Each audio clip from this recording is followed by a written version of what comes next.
What's up, and welcome to episode 75 of Black and Azul. Charles Wollin coming to you with the rest of the team. Joel Soria, Alex Morgan, Jamon Moore, Jason Sholl is the captain and leader of our ship, the executive producer and director of our program. This is an end of the season review show. We're going to go over the San Jose Earthquakes season. Was it a success? Was it not a success? Was it a work in progress? We'd love to hear your thoughts and questions, and certainly lots of comments and views tonight. Please make sure that you comment, you like, you share our program with others. Tonight, episode number 75.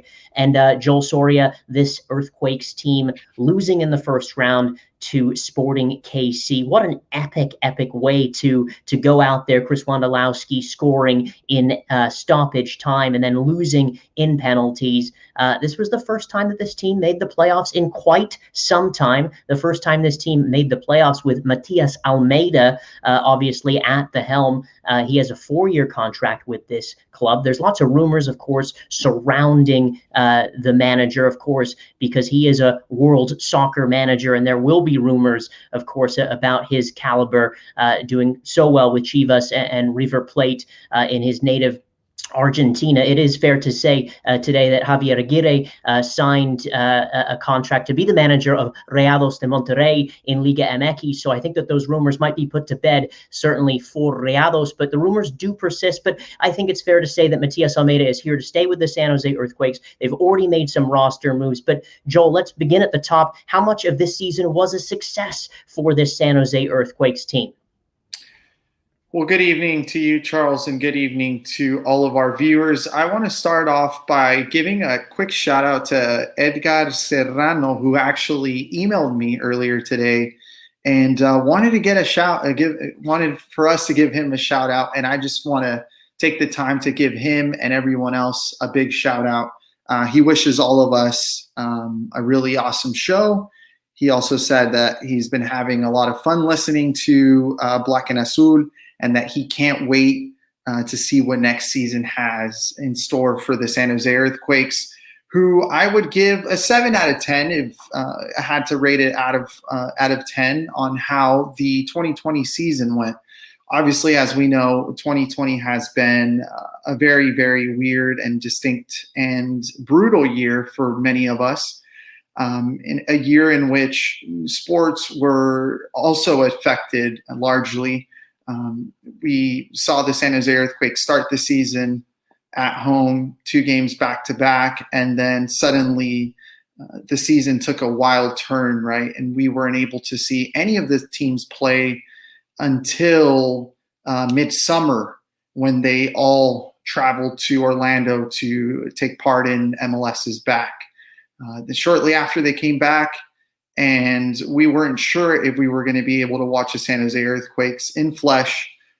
Fortunately, we were able to cover the team during home games at Earthquake Stadium.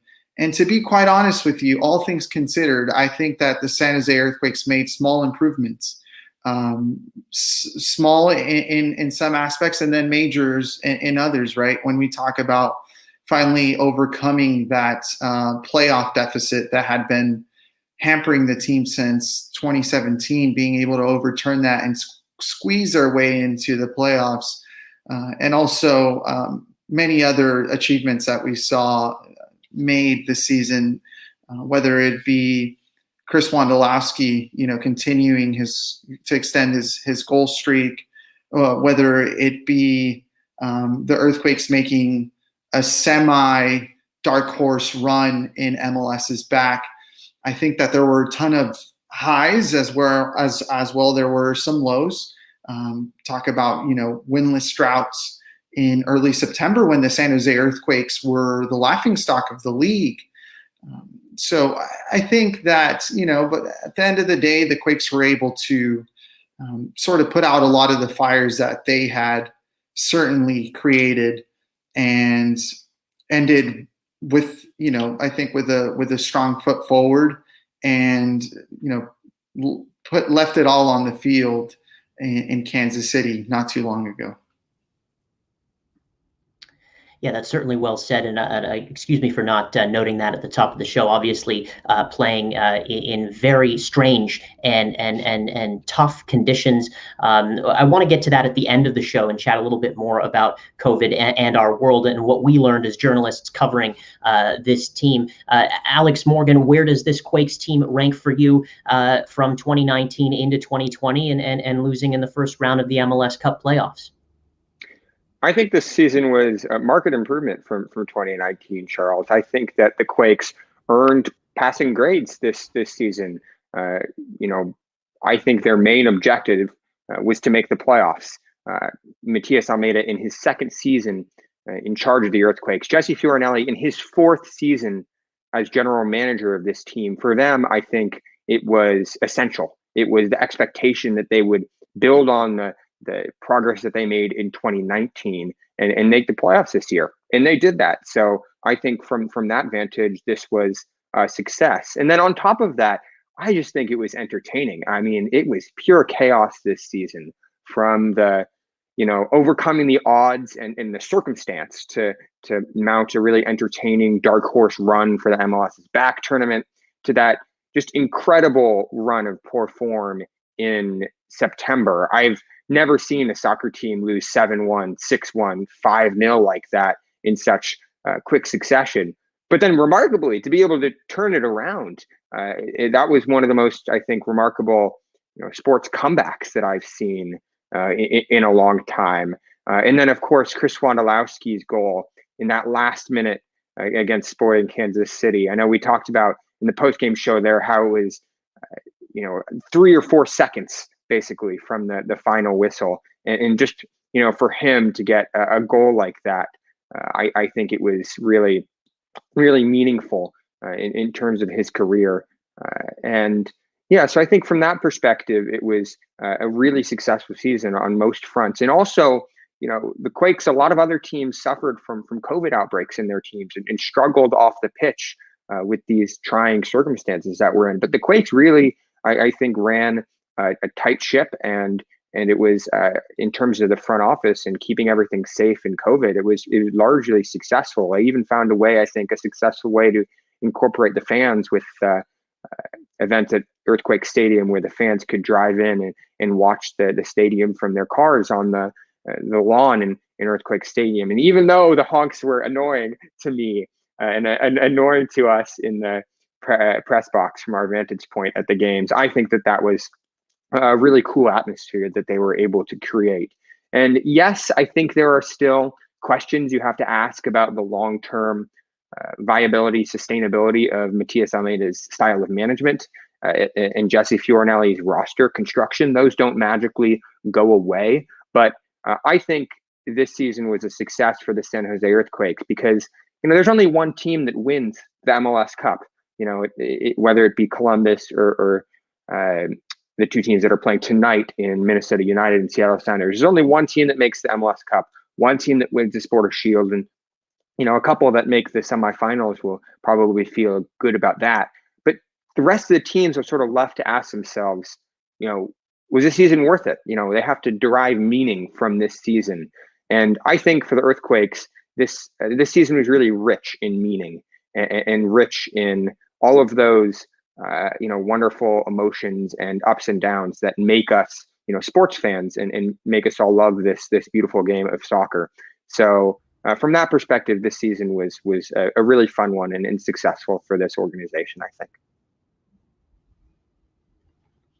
One of our fans, Marcelo Barriga, wrote the 2 LAFC wins and the 97th Wondo goal when all hope was gone were the highs of highs. Jamon Moore, we've talked about highs of highs and lows of lows a lot on this show and also off camera while preparing to go live here. And you and I have chatted, and you've said the word streaky so much to me and to the rest of our team here. Streaky. It happened in 2019. They had an unbeaten run. I believe it was 12 games unbeaten in the middle of the late spring throughout the summer, and then into the fall where this team couldn't win a game. And you see something kind of similar happen this year in 2020.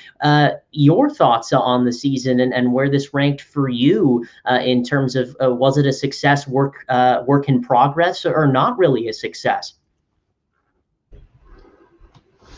Yeah, I think it was really kind of the same. I have to be honest. I feel like the ups and downs were still there. You still finished in 8th place out of 12 teams. There's really no market improvement there.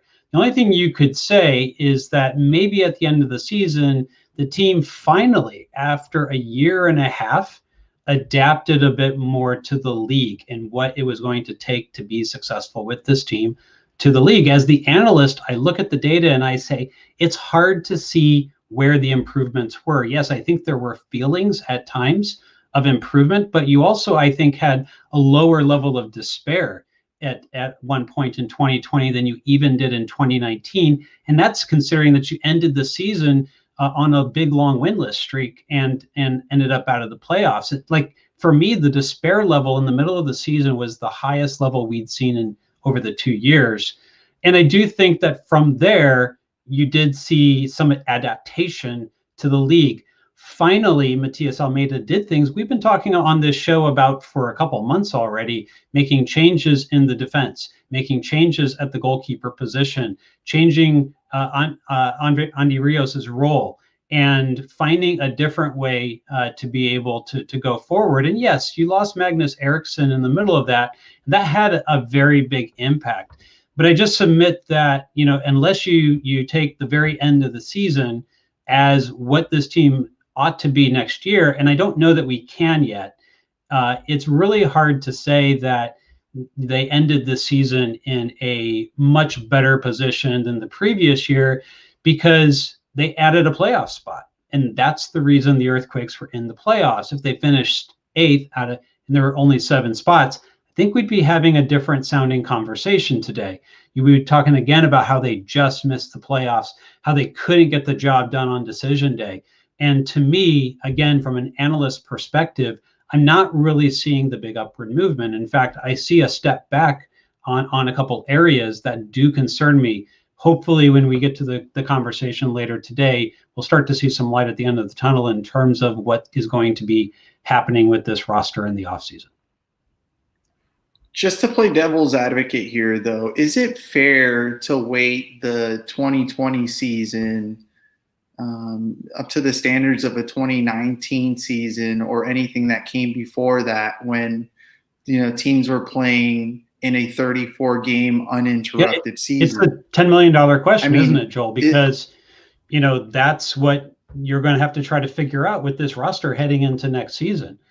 But I think there are certain things that we can take from this season that will apply into next season and into the moves that they're going to be making. We'll get to those, I think, later in the show when we talk about the roster moves and things like that.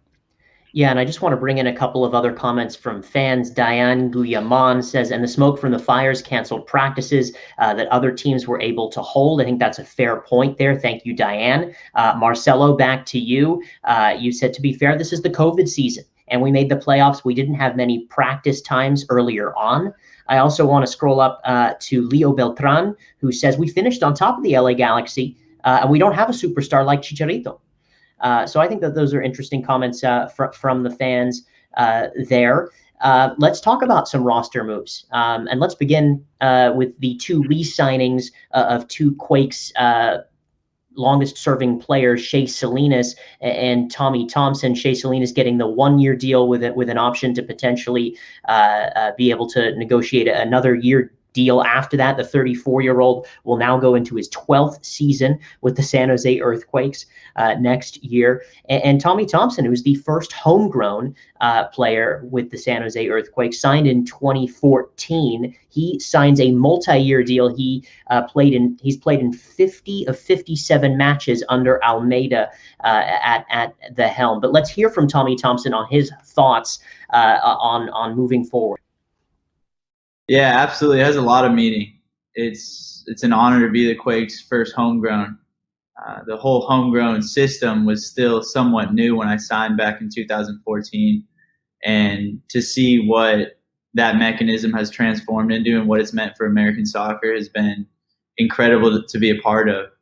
And I'm grateful that I'll always be San Jose's first homegrown. But I definitely prefer it now. Now that we have a family of homegrowns, it's great to see young players perform the way that they've been playing, guys like, Cade or Jacob or Gilbert, or Nick Lima as well, it shows that there's a lot of talent in the Bay Area, and the young players in the Bay Area are good enough to compete at the highest level in American soccer. So it means a lot to me. And I got big dreams. I got big dreams. Matthias has done a great job of implementing a culture where guys expect to win. And he's talked about it ever since he got here. He wants playoffs to be the normal, and he wants us to compete for the MLS Cup every year. And I believe we're continuing to improve, and we're eventually going to get there.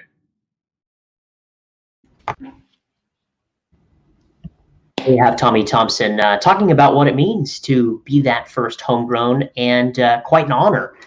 He's thrilled to have that label, being the first homegrown. Talking a little bit about Bay Area soccer and Bay Area youth soccer, and then talking about the importance of the manager Matias Almeida and his impact on this squad, saying it should be the norm for this team to get to the playoffs. Joel, this is a player that started in central midfield, has played as an attacking midfield player, converted now to a fullback. Again, he's featured or started majority of the matches that Matias Almeida has coached for this team in 2019 and 2020. How big of a deal is this? Well, look, I see Tommy Thompson as a lifelong San Jose Earthquakes as long as he stays healthy and as long as he competes for a starting spot. I really don't see him going anywhere else. I think he fits like a shoe in San Jose. Obviously, he is one of their own. He is a black and blue through and through. He is a player that has experience and seen, the ups and the downs and the consistent patches and the inconsistent patches at Earthquakes Way.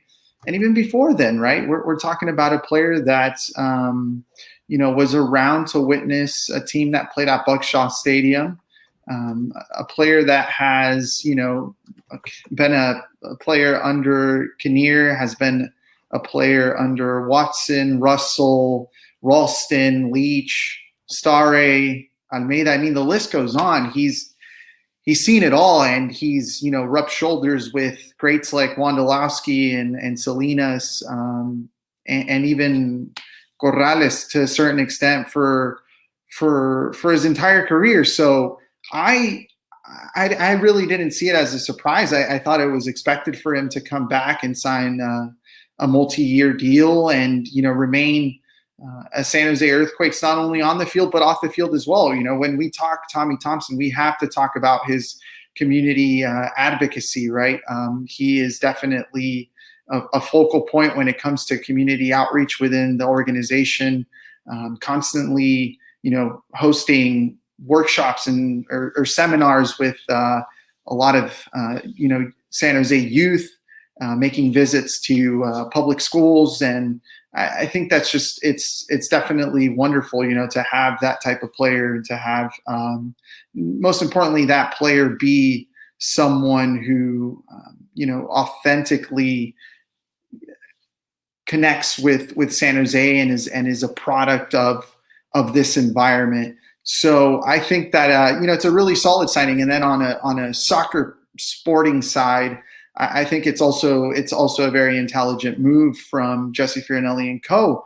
You talk about adding depth into the fullback position, which we know in this league is definitely a must. You got to have solid fullback backup options, and not to pigeonhole Tommy to that supporting cast role. He has shown that he can be a starter and give you 70 solid minutes week in and week out. He did that for a large portion of this season. He's done that in the past. And, he's obviously going to offer that in the future. He's only 25 years of age, same as yours truly. He has a long career ahead of him and is also one of Almeida's favorites. I won't shy away from saying that. I think it's been pretty evident. I recall that both had a Instagram live conversation during quarantine or shelter in place, I should say. And, they were both having a pretty authentic exchange there, which is very telling of the type of relationship and the trust that both personalities have with one another. So that is also obviously very indicative of the amount of trust that Almeida has on the player, and also the relationship that the organization and Almeida have with Tommy. He's a player that, as I mentioned, I see remaining in San Jose for the long run. Yeah, he talks about big dreams as well, and you hit on that, Joel, at the last minute there. You certainly can tell that there is a connection between Almeida and Tommy Thompson, and being able to take him from a central attacking midfield player to be that fullback, and to be a consistent starter or player that always comes off the bench for this Quakes team. And also, there's a similar story here to Shea Salinas in a way, being also a long tenured player with this San Jose Earthquakes team. Alex, where do you see both of these signings? I mean, I think they were both expected, Charles. They were both expected signings because they make sense, because they are both serviceable players who offer a lot of utility to this team. Tommy as sort of depth in the fullback positions, also in central midfield, and Shea on the left wing, a little bit on the right wing as well, and then he can also play fullback if needed. And they both shown up big this season. I think the thing about Tommy is that, before Matias Almeida came to this team, his career felt like it was stalling a little bit. He signed as the first homegrown player for the Quakes way, way back when he was a teenager. And, he never was able to make that breakthrough into the starting lineup under Dom Kinnear and Michael Stour. I remember actually Dom Kinnear, sort of got frustrated getting asked so many questions about Tommy Thompson, just because, he didn't really fit Dom Kinnear's system and he wasn't really ready. But the moment I think that Tommy Thompson, announced himself was way back in 2019 at the beginning of the season, in that game against the Portland Timbers at Avaya Stadium. And he went on the pregame show on NBC California, and he told Daniel Slayton, we're going to fix this. We're going to set this right. We're going to turn this organization around. And ever since then, he has just been a rock for Matias Almeida. He's featured in, it's an incredible stat that you mentioned there, Charles, so many of their games, almost all of their games. I think probably more than any other player in Almeida's roster, just because he has so much utility and he can fit in a lot of different places in the system. And he developed a really strong personal relationship, I think, with Matias Almeida. One of the things that he talked about when we spoke to him last week, or earlier this week, after he signed the new contract, was that, he feels like he has a relationship with Almeida where he can have personal conversations with him. He can have one-on-one conversations with him. And that's not the case for a lot of other players. And I think Shea Salinas also has sort of that symbolic, significant role in the locker room in the same way, in that he's a veteran leader. He helps lead the young guys, and he talks a lot about how that's one of his favorite things to do. He likes to mentor these younger players like Cade Cowell and Jacob Akonyer, Casey Walsh, all of these young homegrown players in the Quakes roster now. So that's, I think, where they fit in this locker room and in this team. And so it makes sense to me that they both re-signed deals with the Quakes. I think they're both fully deserving.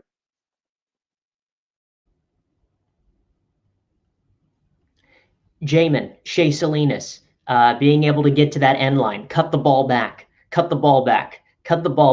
I don't know. It sounds like a kind of a Shakespearean poem to me that you write on this show with me. Of course, our final episode of the year, I gotta make a little fun joke with you. But seriously though, Shea Salinas signing this 1-year deal, right? A player that is very open with us as media members, is very open with the press, and really always speaks from the heart, is very much settled in San Jose, heading into now his 12th season. This would be his 15th in MLS, and he spent only 2 years away from San Jose, one in Vancouver and one in Philadelphia. He obviously is still at it and still can run down those flanks and play some balls in, and the old connection, the old guard, Shea Salinas and Chris Wondolowski, always so dependable, always so reliable. It's going to be tough to say anything new about Shea that we haven't said before. Look, he has become more dependable and more reliable as he's gotten older. And I was a guy, I think I've said before, that I was kind of afraid for his future because he was a speed guy. We all know he's got that one drag move, right? I think maybe he's added one more to his skill set since then. But he's a much more mature player, and he's creating opportunities and scoring goals that we wouldn't have seen from him earlier in his career. In fact, he actually came to the Quakes when he started off as a forward. I would say he's a better finisher now, a better reader of the situation as to when to cross, when to shoot, when to take various actions, when to commit himself forward, when not to commit himself forward, and to be able to play defensively. My personal opinion is that he's still the most productive left winger on this team. He would tell you he doesn't believe he should be an everyday starter, but he is the most productive. And I think this season proved that, as well as 2019 did as well. Carlos Fierro absolutely finding his footing and has improved with this team. But, until he is contributing in all those situations the way Shea Salinas has, Shea Salinas is still the most productive player on this team. And I think, for the salary and the spot on the roster that he has, I think it's overall probably a very good deal for the Quakes. He's not one that's going to break the bank. He is very settled in San Jose. There's an option year available here. And so all the makings of a very good deal. I think all of us support re-signing Shea Salinas because we believe that he's got at least another year or two of good productivity. And he'll get the chance in 2021 to make that case for the option year as well. So I'm very happy about the Shea Salinas signing. He won the Media Good Guy Award. We enjoy talking to him. I think the fans enjoy hearing from him. He doesn't give the same answers that other players give. And that's a good thing. I think he's a breath of fresh air still when we have conversations with him around the team, and very honest and forthright, takes ownership of mistakes and where improvements need to be made. And that's something that I think is very needed when you talk to the media.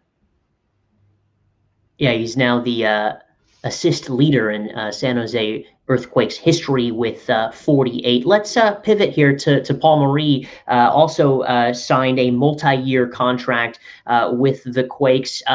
He just was selected in the Super Draft in 2018. He just played 3 seasons. He had the most amount of minutes that he's ever had this season, albeit a shortened season, albeit a season that was weekend to midweek to midweek to weekend, but did slot in there. How much of a surprise is this, and how much of this was expected that Paul Maurice may have stayed with this San Jose Earthquakes team, Alex? Well, this was a surprise to me, Charles, and it was a surprise to me because I don't think that Paul Maurice played very well this season. I think towards the end of the season, yes, he had some bright moments. I remember he scored a goal late in the season, but for me, those were in really low pressure situations when the Quakes were already winning. They were up by a goal or two, and they were, sort of throwing men forward, having fun with it. In, intense situations when it really mattered, I think he looked way out of his depth. In 4 games that he played more than 45 minutes in September. I think he started 3 of them, and one of them came on as a sub at halftime. In those 4 games, those were 4 of San Jose's worst games of the year. It was the Seattle game. He started in the 5-1 drubbing at the hands of LAFC. In I think the draws against Colorado, and another one as well. He was in a lot of those matches, and he was only one of a number of reasons I think that the Quakes struggled in those games, but he definitely didn't help. And I think in those games, the stat that I found was that the Quakes allowed 12 goals when he was on the field and only 2 goals when he wasn't. And that's I'm cherry picking that statistic to make a point. But I think to me, it's illustrative. To me, it's illustrative of the fact that I just don't see a lot of upside for the Quakes in this move. Now, yes, he's probably on a minimum deal, and that means his salary probably doesn't count against the cap, right? but I just don't see the upside. I don't see a situation in which he makes this team better, in which him, even as a depth player, him coming on would make this team better in any situation. I think that Tommy and Shea are both better depth options at the fullback position. Even Christian Espinosa, I think, does better. He played there very briefly, I think, against either Portland or Vancouver at right back. I think those are all better options. And if I'm being honest, I think the Quakes could have found a better option in the MLS Super Draft or in the transfer market for a younger player with more upside. Because keep in mind, he's 25. He's 25 years old. He is an pretty old player, right? He's doesn't have much more room for growth. I don't think. I think Matias Almeida and Jesse Fioranelli have to see a lot more room for growth in him than I do. I'm offended. I just don't see it, Joel. I don't see it. I think I'm 25. Okay, I'm a little older than both of you lads, and Jamon's older than me. And I'm not sure what age Jason is, but he's a Yoda, so it doesn't matter. With that being said, at 25, you're about to kind of hit into your peak. Jamon, Joel, do you disagree with Alex here in terms of you kind of wouldn't have him, or is he an okay piece as depth as an outside back? Can I quickly just offer my take? Look, I don't see this being more than a depth signing. And I want to imagine that Jesse's thinking around this was, look, he's probably going to be signed to a minimum deal, right? Multi-year. That doesn't necessarily mean that, he has 2-3 years guaranteed, right? It could be a year and then an option, as we got clarified by a team spokesperson. Going back to that train of thought, though, I want to say that perhaps Jesse was thinking, okay, he's on a minimum and he's been a part of the Almeida project since the beginning. Why go out and try and fish someone who, might be a big question mark 2 weeks into the season because of personality reasons or worth ethic, et cetera, et cetera. I think it's just a very, very safe bet. You know what you're going to get for the amount of money that you input into the product. I think you're not expecting for this player to shift the fortunes of the club by any means. What you're expecting is for this player to be that old reliable that he's been since he was brought on as a draft pick, and just, continue pushing the starters in practice and continue pushing himself as well, which doesn't hurt anyone in my opinion. I just briefly, I want to rebut that before Jamon chimes in here. And that's to say, I think the Quakes have to make those changes. They have to make those investments. They have to make those changes in order to improve, in order to become a better team, right? This was one of the worst defenses in, this season in 2020. And he was a part of that.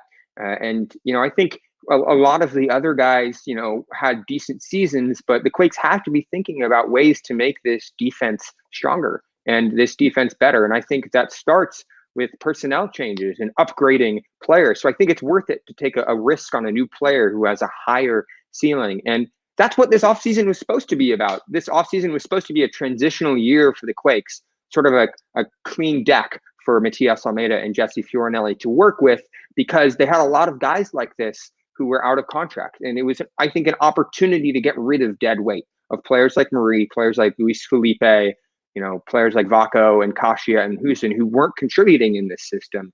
And so I'm worried that they're bogging themselves down with more contracts like these, and that will, hinder their growth in the long term. So that's my concern. Okay. I think that's a very valid point, but I just want to push back a little bit and say this. Look, just very quickly. You have two players, you have two fullbacks who heading into 2021 should be taking up the significant amount of minutes on the field. And I'm referring to Marcos Lopez and Nick Lima, right?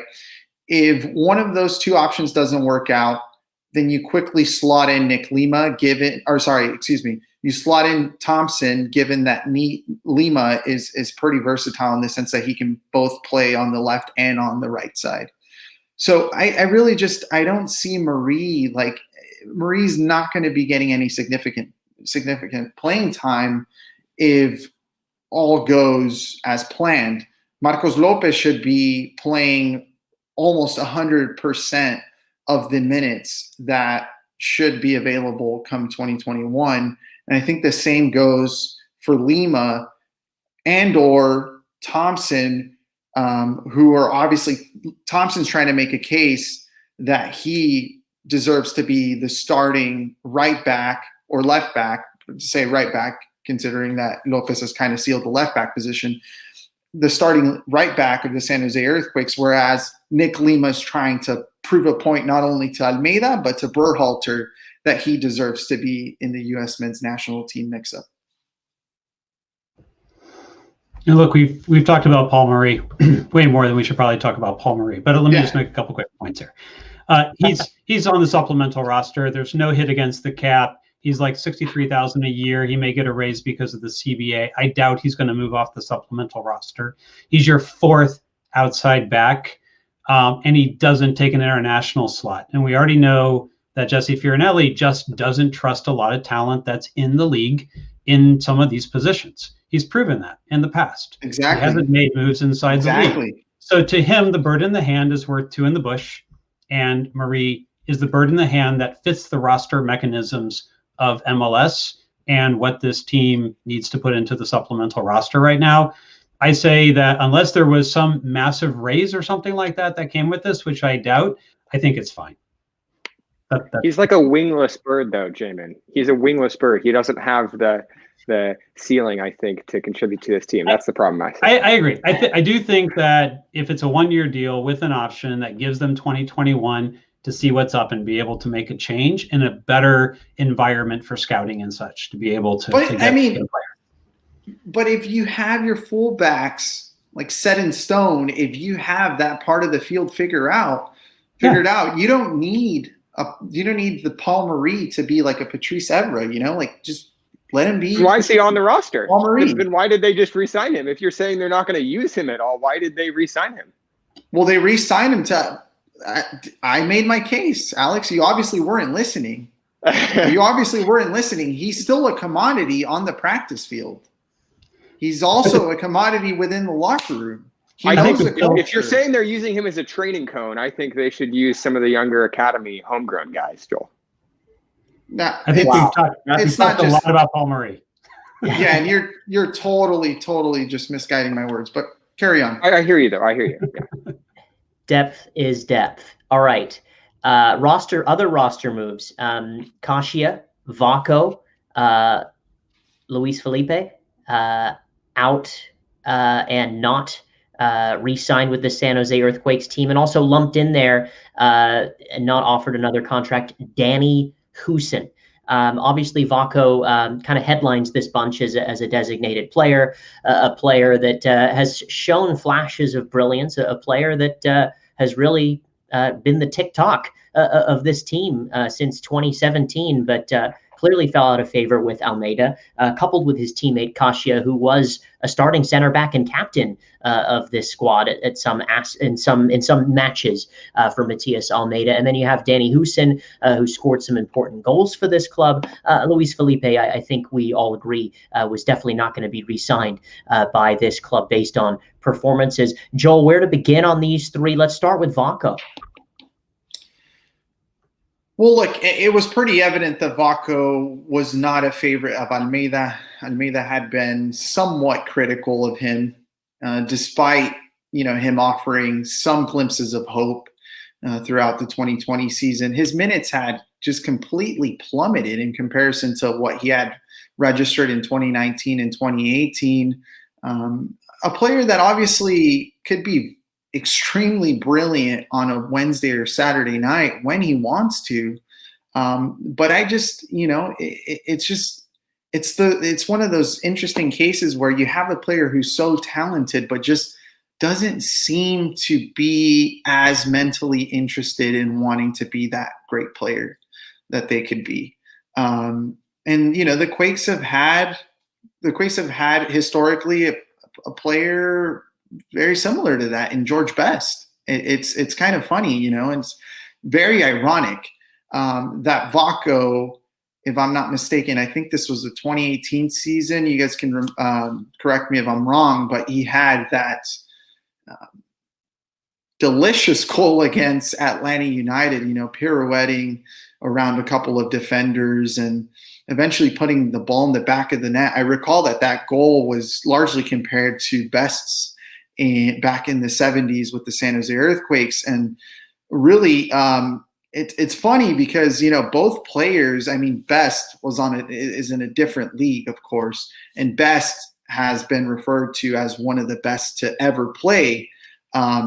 Definitely don't want to put Vlocko in that category, but Vlocko also has a lot of those innate abilities that a Best beholded at his time, but he didn't want to tap into that muscle very often, and who knows what he was like on the practice field. On the field, come match day, he was a low work rate player for the most part. It wasn't until this past season really that he really started to pick up his act in terms of trailing defenders and trying to win back the ball. Obviously a very expensive player as well. So if your highest paid player is not even registering 600 minutes of playing time throughout the calendar year, then that's a big red flag, right? So I think it was obviously very prudent and expected for the Fiorelli and the Quakes to move on from Vlocko. As it pertains to Kasia and Hussein, obviously those two moves are also very smart, given that they take a big chunk of the cap space. Very expensive players. You're talking about TAM level players, and very low productivity from them as well. They were on the outside looking in. Kasia due to his age and his performances, and Hussein, being on the sidelines due to plaguing injuries. It was time. They were taking a whole lot of the money and also a lot of space. So they had brilliant moments, sure. They also had some darker moments, but I think all in all, I think the majority of the fan base will remember all three players as once holding the crest to somewhat high standards and delivering some smiles. I'm not so sure if Vlocko will be remembered that fondly, Joel. I think with Vlocko, it's more like what could have been. I think so. No. He had some brilliant moments. Please. He had brilliant. I agree with you. He had brilliant moments, and I think he scored some of the highest quality goals of any player in this team over the last 3-4 years. But I just don't think he put in consistent performances, and I don't think that you can justify his salary. And as a designated player, I think I end up being disappointed in what he achieved and what he gave to this team over the last 3 years. And my friend who was watching the Quakes one time, he told me, Vlocko has the worst body language of any player I've ever seen play soccer. Sure. And that really rang true to me. And, he was an enigma, at times when he was motivated. I remember when he was dropped from the Georgian national team last season, I think he responded with a really strong run of form. He scored a couple of goals, and you see him with the Georgian national team as well, scores some really beautiful goals. And it looks like play with a lot more fire and intensity. But, he really was never able to do that for the San Jose Earthquakes. He wasn't. And so I think in the end, he was a disappointing signing to me. I will remember him more for what could have been than what he achieved. And I think I'm also a little disappointed with Danny Hussein, how his career in San Jose ended as well, because I actually think he, in terms of pure quality, was one of the most talented players on this roster. I think, he was a goal scorer, a finisher. I think he was a pretty all-around forward. I think he's probably the only Quakes player ever to score against Barcelona in the Champions League, right? But he wasn't, I think he was undervalued. He wasn't utilized by Almeida in the right way. He didn't quite fit the system. He struggled on and off with injury after he scored that goal against LAFC this season. I think his only goal of the year. He almost immediately suffered an injury the next game and was out for the rest of the year. So in that sense, I think, his season was disappointing as well. Although I think last year he was the team's top scorer. So I think Danny Hussein had a strong case. He put forward a strong case in 2019, and it was just more disappointment, a matter of circumstance this year. I think that didn't pan out. And then I have a lot of respect for Guram Kasia, because he was, I think, a smart, intelligent player. He was personable. I really admire him for his advocacy for the LGBT plus community in Georgia and at his old club, Vitesse in Holland. And I think that he had a really strong run of games with the Quakes last season, but between injuries and between Youngworth and adding Alanis this season and Tanner Beeson as well, I just think that his time has come, and I don't see a future for him in this roster. So it makes sense to get rid of all of these players and to clear up room for players, I think, who can take this team to higher heights.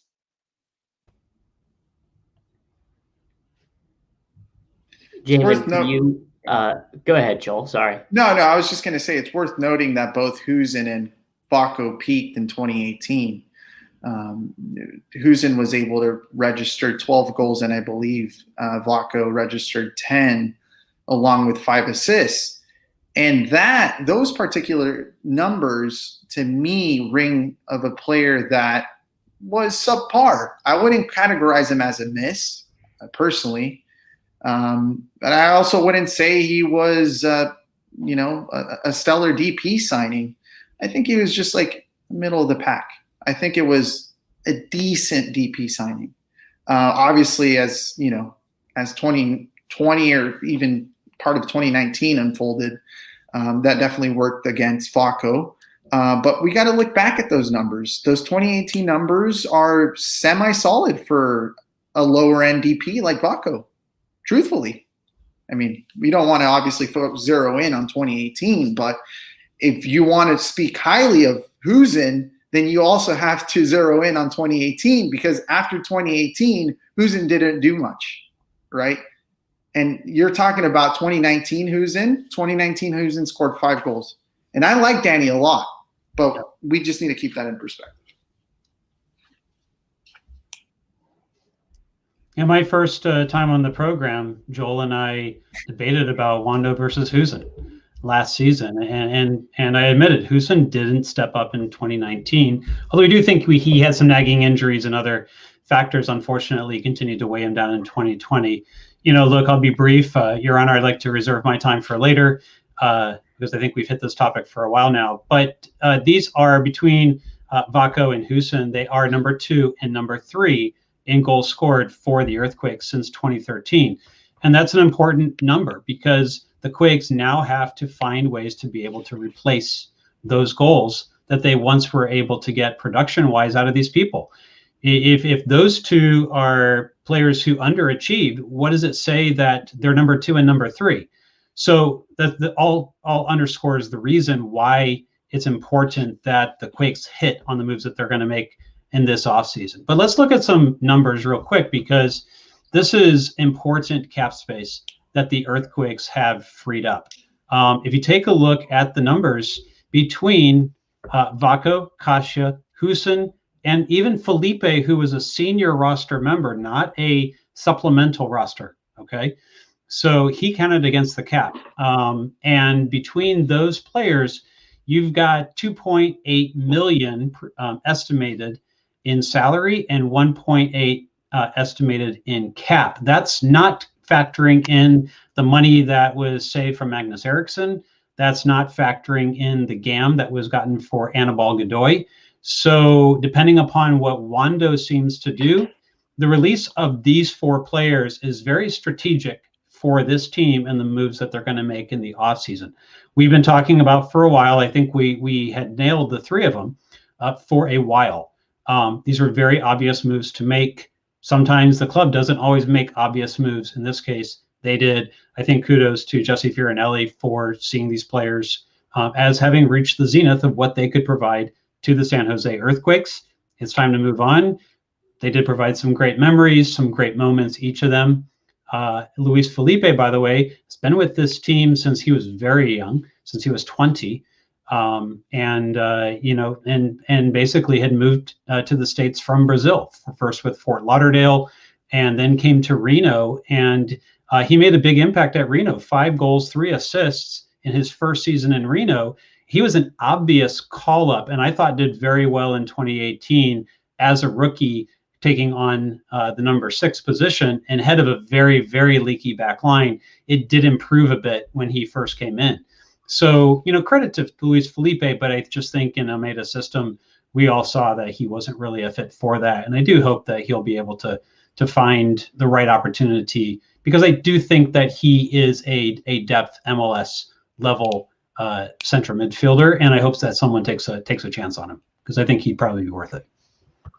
And I want to add, because I've been pretty critical of Luis Felipe on this show in the past. I think he has the quality to be that kind of player, if not to succeed in USL, then to be a depth level player in MLS. But it just was not working for him in Matias Almeida's system. He didn't have the pace. He didn't fit in the midfield role that Matias Almeida asks of Jackson Ewell and Judson, which is very mobile roles that move around the pitch. He's not that guy. I think he works well in a double pivot midfield, sort of a la Dom Kinnear, and he really struggled this season. And I think it might have got to him. You saw some heated exchanges between him and Matias Almeida on the field during that 7-1 loss to Seattle Sounders. I think his defensive work rate, he was struggling to be motivated. So it didn't work out for him this season, and I think it makes sense for him to move on. But I do think that he has the quality to succeed at the USL level or in another MLS team that suits his style better. Chris Wondolowski, lads. Chris Wondolowski, all-time leading goal scorer, Major League Soccer, club legend, scores goals, still scores goals for fun and in bunches. He apparently is in contract negotiations with the Earthquakes, according to the press release that went out today, and about the roster moves. Is there a chance that Chris Wondolowski might not stay in San Jose, may not have another year in San Jose? I know that we've kind of maybe touched on this just a little bit. Obviously, I think it would be a 1-year deal to stay in San Jose, with maybe obviously another option. But yeah, Joel? It's really tough to say, largely due to the fact that at this point of his career, Wondolowski is representing himself. He doesn't have an agent. So there really isn't much of an update outside of what you mentioned, which was part of the statement that the team put out, that read that the Quakes and Chris are in current negotiations for a potential new deal. And I don't think that the public is really going to know about anything until either that gets done or he parts ways from the Quakes, which I see as a very, very unlikely scenario, to be honest.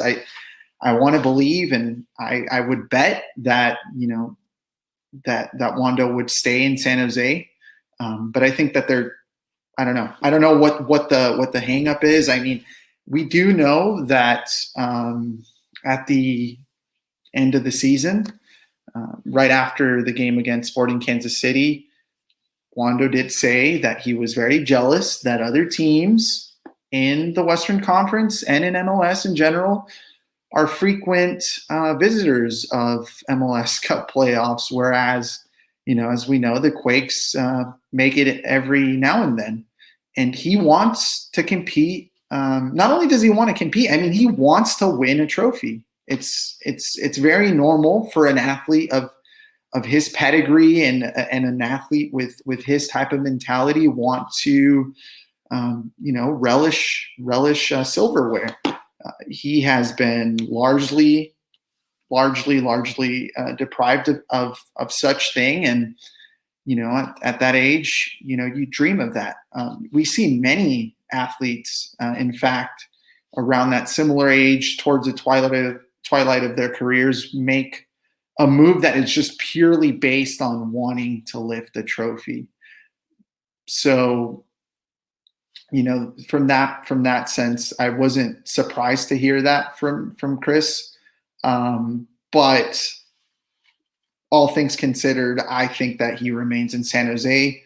Timeline, however, is unknown, and I don't really expect for a rumor to leak out anytime soon, or really any time before the final news gets announced, given that, I think Wondo has a good grip on all the news that comes out of his camp.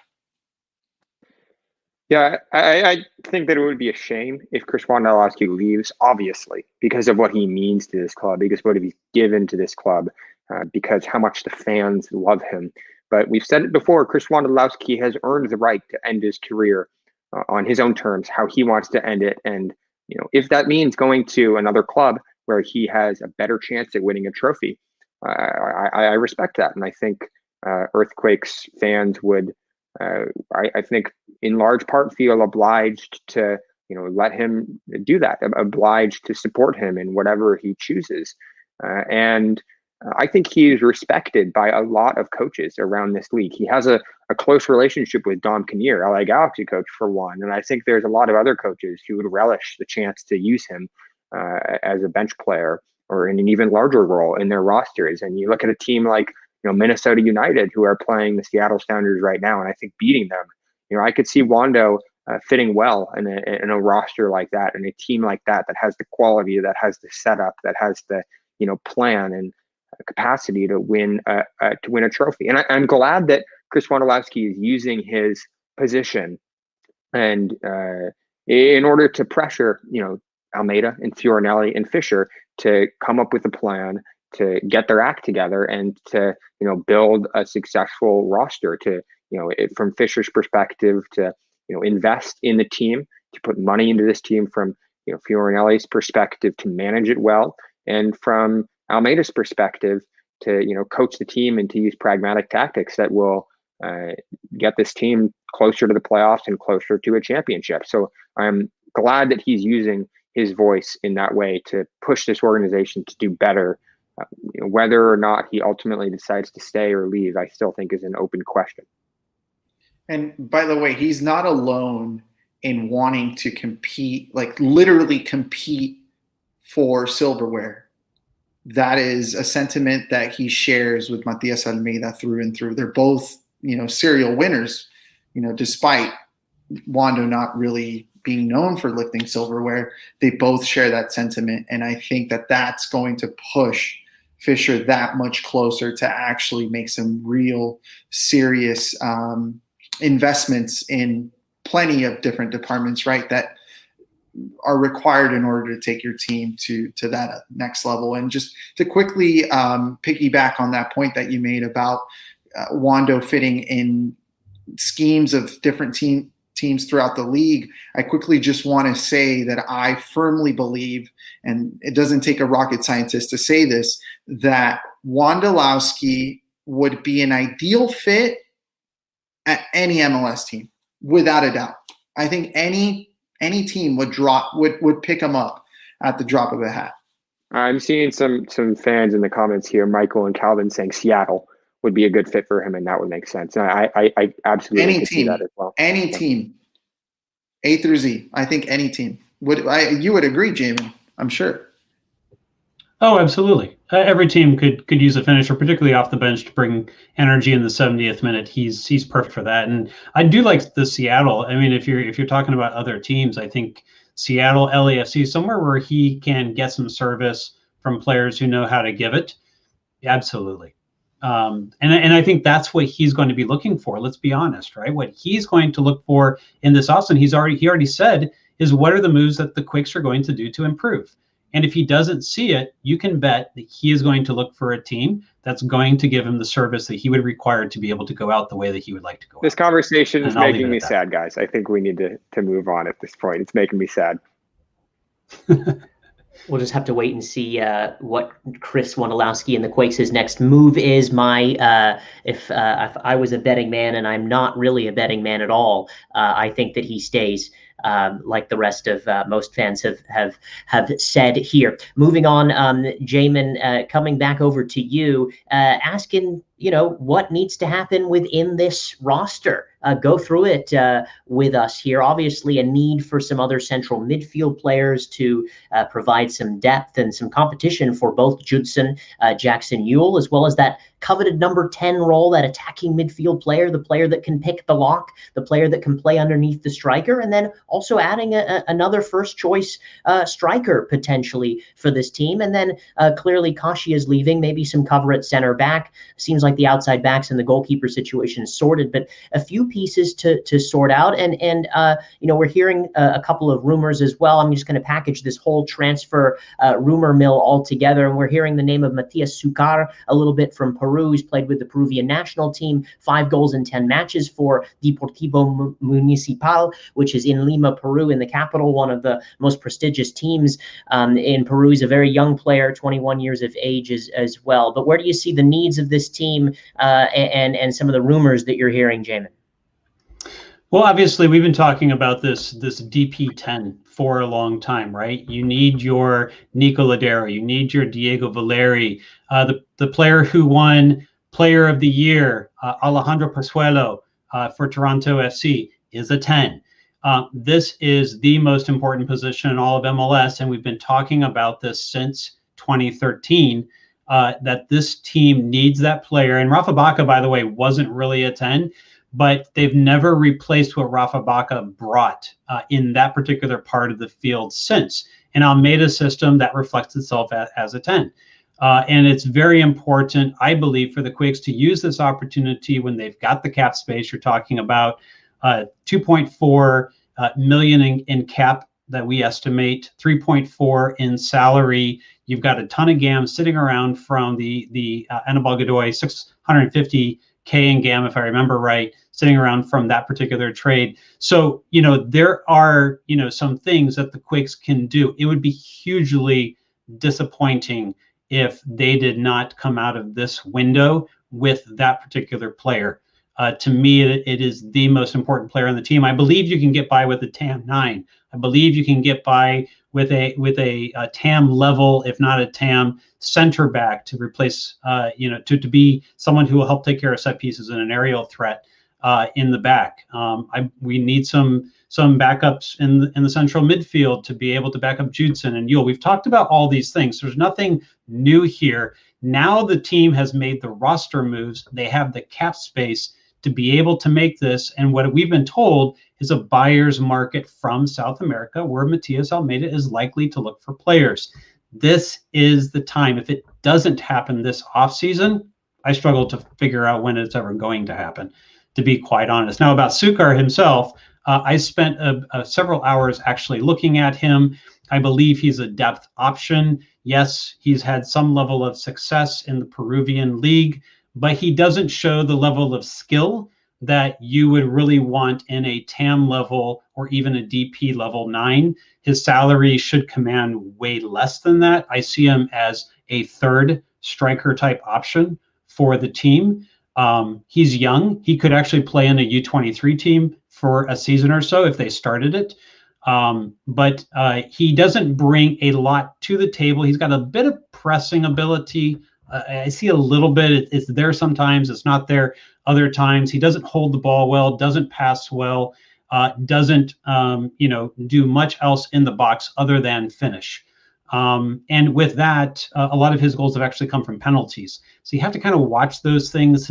He's lower than his expected goals ought to be. And yes, in a small sample size, but he's lower in that particular area.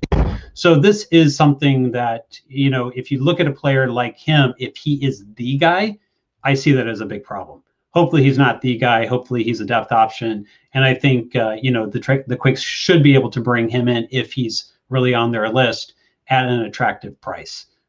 But that's really the way that I see the offseason right now. I see Sukkot as a replacement for Danny Husen, right? I think that's like the no-brainer there, that you would bring in Sukkot to replace the role, the empty role that Husen would leave behind. And I have watched a little bit of Sukkot. I haven't done as thorough scouting as Jamon here has. I haven't really haven't crunched the numbers or anything like that. I don't have the chops, I'm sorry. But what I have seen from Sukkot is that he is sort of like the quintessential target striker. He can play with his back turned, and he can definitely impose himself physically on defenses. And in this league, as we know, you need a somewhat physical player to do that against physically superior defenders. So I think in that sense he fits the bill.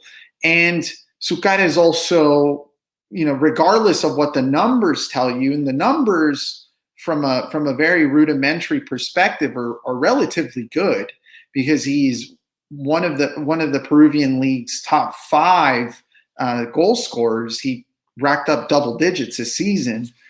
Peruvian league just ended, and is of semi-good quality, I would say. It's not one of the best leagues in South America by any means, but they do have some decent teams in that league. So a player that is also gaining lots of interest from Europe, specifically Mallorca, the Spanish team, who has scouted him in the past and has inquired about him. I think that Sukkot wouldn't command a DP wage by any means.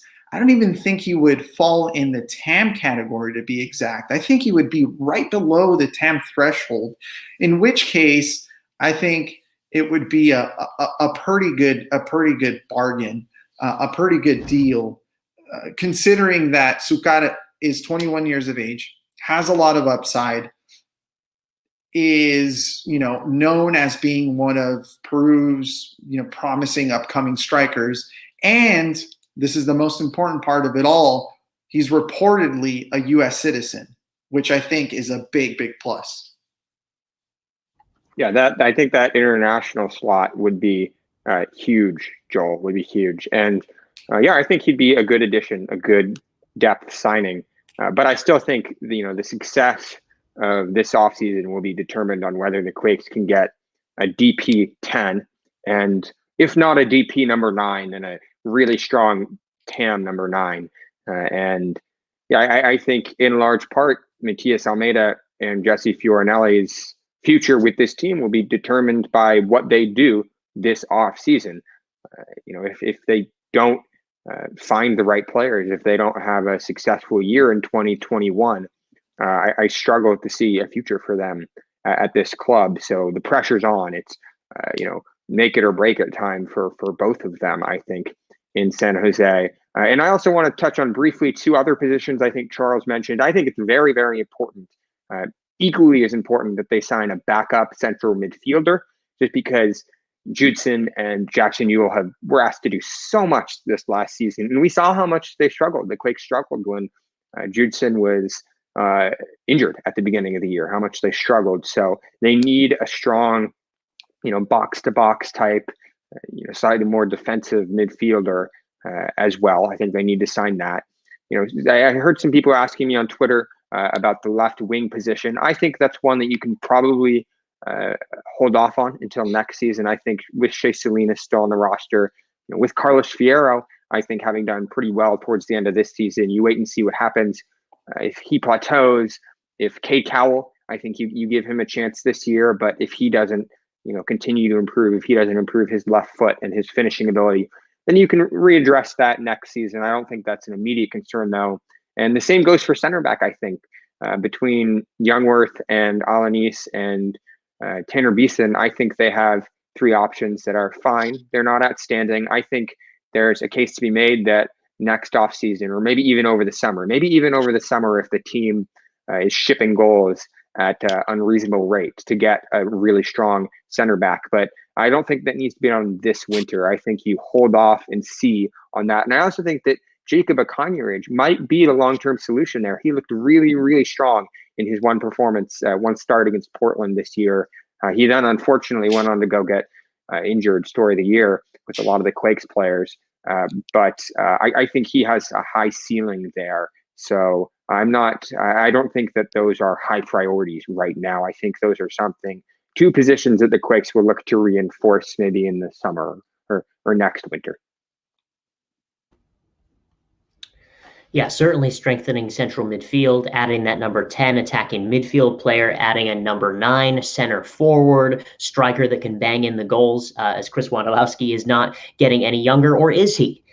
Who really knows, because he's still banging in the goals for this San Jose Earthquakes side. Any kind of final thoughts, Joel, on the transfer makeup of this team heading into 2021? Well, I have heard of I have heard rumblings of the Quakes looking at a center midfielder actually from the Chilean league. It sounds like they're going to be replacing Luis Felipe with another South American who is younger and is actually older, but has a ton of experience, obviously, and has actually already played in MLS before. I'll do a little bit more digging on that, but I have heard, yes, those rumblings of another player who's linked to the San Jose Earthquakes. Not a household name by any means, but the Quakes are definitely busy on that, and they're trying to fill in that role that Luis Felipe has left behind, as they are trying to fill in that role that Danny Husin has left behind. Jamon Moore back with us. Final thoughts kind of on the transfer speculation here? Yeah, no, I think I've given what I wanted to about that. It'll be interesting, to see as these names start to emerge. We'll start to dive into them. We'll do some research. We do a future show. Hopefully we'll get a chance to talk about them, maybe present some analysis, and give you as much information as we can about these names as they start to emerge once we know that they're credible rumors. And look forward to being able to do that this offseason with everyone. All right, time for our final thoughts. It has been a long year for many people, for everybody, really. A strange season, a season that started and then stopped, and then went to a bubble, and then came out of a bubble, and then one team wasn't able to play a bunch of games, and then went to points per game, and then the San Jose Earthquakes sneak into the playoffs. But based on covering this team throughout the year here and on Black and Azul, Alex, how do you kind of put a bow on 2020 if you even can? And what did you think of this season in the midst of a worldwide pandemic, and being able to kind of somewhat pull it off in a bubble and just, in my opinion, just kind of get by with this regular season, because it was always up in the air here all the way. Right now they haven't even played the final yet, but there's question marks, especially as cases continue to rise in the country. Yeah, I think this season the Quakes faced a lot of adversity between COVID, between the fires, between their own self-inflicted woes in September particularly. But they overcame a lot of that, and I think that's credit to the team's mentality, especially to leaders like Chris Wondolowski and Shea Salinas and Tommy Thompson, and to younger guys who stepped up as well, especially Marcos Lopez and JT Marcinkowski. They were both introduced to the starting lineup in late September, early October, and I think we're a huge part of this turnaround for the team. So I think everybody deserves credit for that October turnaround, even Matias Almeida for engineering that turnaround. And I guess the one thing that I would like to see more of is a little more transparency, because Brian actually asked this question at the top of the show, whether Almeida is going to have any more media availabilities this year. It's usually pretty common for MLS coaches to have an end of the season press conference to recap the season, look towards the off season. And all of us have been asking for that. We've been pushing every week for that to happen. But Almeida is refusing. He's refusing to speak with us. You know, even the Quakes spokespeople are saying there's not much more we can do, and that's a problem, because for the health of the organization, I think transparency is really important. Transparency is one of the ways in which you can hold the organization accountable, and it's one of the ways that you can, you know, hold them to their expectations, to their promises, and I think that Almeida needs to step up to the plate there, and he needs to start hosting more media availabilities with us. It is a part of the CBA agreement. It's part of the Major League Soccer's rules that you know, he should have weekly press conferences and be available for any, you know, reasonable media requests. But he hasn't had a midweek press conference since, I think, back in the summer, and that makes our job difficult, because, you know, that means the only context in which we get to speak to him is in the post-game press conferences that we stream live on Black and Azul, and we only get to ask him questions through that lens. You know, only one question for each of us to him, basically a week, and that makes our jobs more difficult, because we want to be bringing all of you guys more insight and holding the team accountable, and, you know, better reporting and doing our jobs better.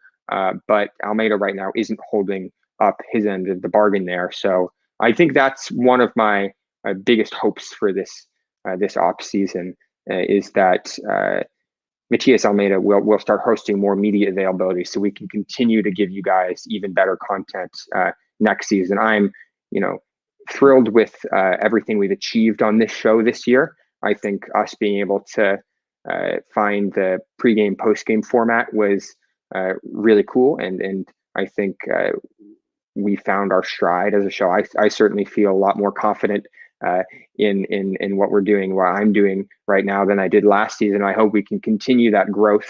I wish, you know, all of the fans a happy and, you know, healthy and safe holiday season. Urge everyone to wear a mask and to be responsible this winter. But I look forward to seeing everybody again in 2021.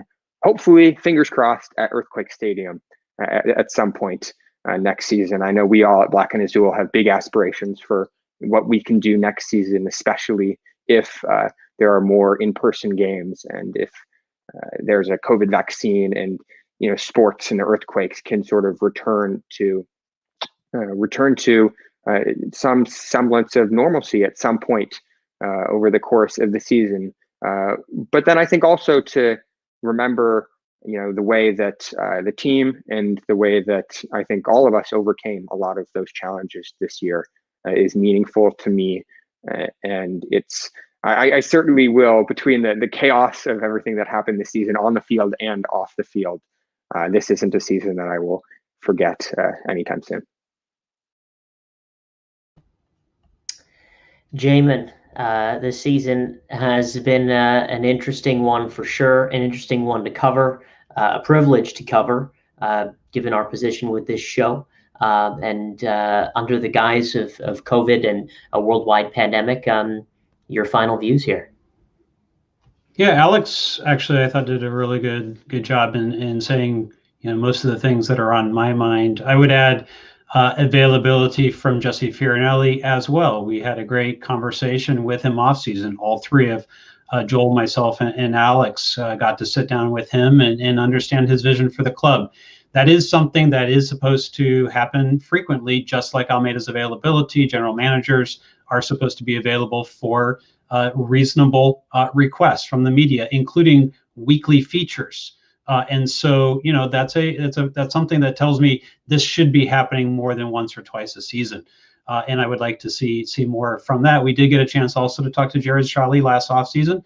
I would love to pick his brain, get an update on the stadium, We hear some new grass might be going in right now from a photo from Instagram, and hopefully there's more to talk about in terms of stadium sponsor, deal maybe in the works. Hopefully more money coming in from something like that. It would be great to try to get all those things. But looking forward to trying to stay on top of all of this. I hope everyone has a very safe holiday season. Obviously, we know hospitals are filling. We've taken proactive steps here in the Bay Area in order to try to counteract that. But the data from the counties is very clear that it is getting more dangerous out there. And so I do hope that everyone will stay safe and have a enjoyable holiday season that is safe with your families. Before you wrap on final thoughts here, Joel Soria, Cam the Jet asked about the expansion draft. The expansion draft is on the 15th. It's a week from tomorrow.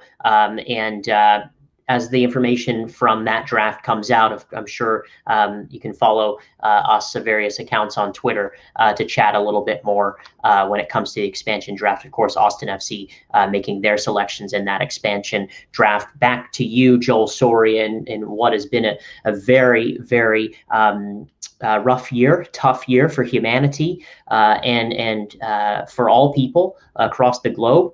And for this league and for sports and entertainment in general, and this Quakes team sneaking in and making the playoffs, and then getting bounced out in the first round. Yeah, an abnormal year to say the least. A very complicated year as well. Obviously, can't take that away. But one that taught us ton of things, really, a lot of life lessons for me personally. A year that had its highs and its lows, obviously, but a year that also made me that much more grateful for what I do, which is deliver soccer news to you all, particularly regarding the San Jose Earthquakes, and I hope to continue doing that in the future. Obviously, you never know what life has in store for you, but I just want to thank everyone, really, from the bottom of my heart, for trusting us, for dedicating so much time into consuming our content, in engaging with us in a very authentic and real way. I don't take that for granted. I don't take any of this for granted at all. It's always a pleasure to be doing this for you all. And I hope that, we can continue this. Obviously, again, not sure what 2021 is going to look like. I'm sure none of us expected 2020 to look this way, but it did. And it's very possible that 2021 can look very similar to this. Let's hope that's not the case. In the meantime, happy holidays to you all. Take care, wear a mask. And again, thank you so much for trusting us. Yeah, I want to add on to that, piggyback on that, and say every single time you tune into this show, even if you tune in for 1 minute or 30 seconds, or you really don't like what we're saying, or you love what we're saying, or you like what we're saying, it all adds to the community of building soccer in the Bay Area and worldwide. There is no other show like this. We want to design it for you, the fans. Obviously, this is also somewhat of a niche show as well. And so we appreciate you for tuning in sometimes on a Monday, or sometimes on a Sunday, or sometimes on a Thursday, or sometimes at 8 p.m. or 9 p.m. or 9:30, or we might be a couple minutes late here and there. But we all want to thank you very much. And I want to have a personal shout out to Jason, our producer and director, and his brother Aaron, who brought Joel and I together at the heads of the table with them last season in 2019. Again, this is our second season, Black and Azul, doing this. In terms of this year, just such a strange year, such a tough year.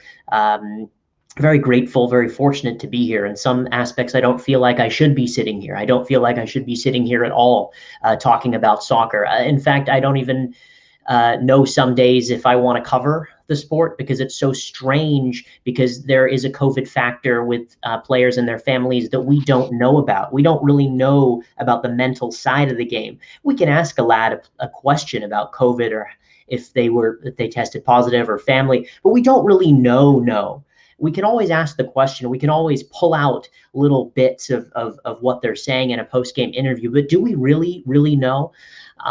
I'm not sure, and I'm not certain. And so some days I do sit here and I love doing this show with everybody tuning in, but it's extremely weird to sit here and to talk about soccer and pretend everything's all normal when there's a worldwide raging pandemic going on. 1 week ago marked World AIDS Day, another pandemic that the world saw many years ago that was unanswered and also could have been prevented, but leadership really messed it up.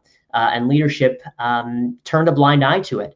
And with all different leaders that we see in the world, conflicting messages, we have to remember that we're all together in this. And the virus is not happening to one person or one political party or one thing. The virus is happening to everybody. So wear the masks, button up, stay safe, and preach that to others. And if they don't like the way that you're saying it, say it in a softer tone, say it in a softer voice, preach and give love, not hate, not dislike. We all have to kind of band in this together. And I know that it's very hard. And we're going to be in it for a little while longer, as Joel said. 2021 is going to be hard. But again, I want to thank everybody for tuning in to our program, Black and Azul, for making this happen show after show, episode after episode.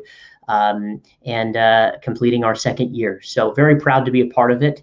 And for all the black and blue out there, thanks for your heart beating black and blue. My black and blue heart beats back out to you. So thank you so much, very much.